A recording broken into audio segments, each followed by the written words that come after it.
ಯಾವ ಕ್ರಾಂತಿ ಬಿಜೆಪಿ ನಾಯಕತ್ವ ಬದಲಾವಣೆಗೆ ಹೈಕಮಾಂಡ್ ಸಮ್ಮತಿ ಬೇಕು, ಶಾಸಕರ ಒಪ್ಪಿಗೆ ಬೇಕು ಅನ್ನೋ ಒಂದು ಕೂಗು ಎಲ್ಲ ಪ್ರಬಲವಾಗಿದೆಯಲ್ಲ ಸರ್.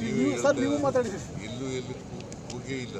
ನೀವೇನು ಅಲ್ಲ ಸರ್, ಮೊನ್ನೆ ನೀವು ಉತ್ತರ ಕರ್ನಾಟಕದಲ್ಲೂ ಹೈಕಮಾಂಡ್ ಒಪ್ಪಿಗೆ ಶಾಸಕರ ಬೆಂಬಲ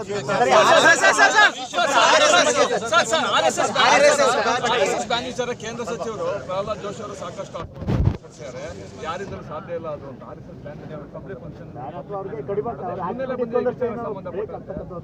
ನಾಟ್ ಓನ್ಲಿ RSS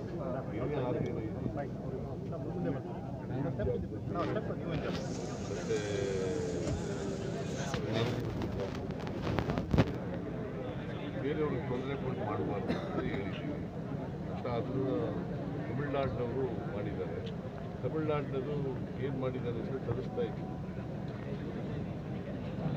ಸರ್ ಇಲ್ಲಿ ಇಂಪ್ಲಿಮೆಂಟ್ ಆಸ್ ತಮಿಳ್ನಾಡು ಅಂದ್ರೆ ಯಾಕಂದ್ರೆ ಎಲ್ಲ ಈಗ ಆಲ್ರೆಡಿ ನಿಮ್ಮ ಮನೆಗೆ ಎಡ್ತಾಗ್ತಾ ಇದಾರೆ ಎಲ್ಲ ಎಲೆಕ್ಷನ್ ಮುಗಿಲಿ ನೋಡೋಣ.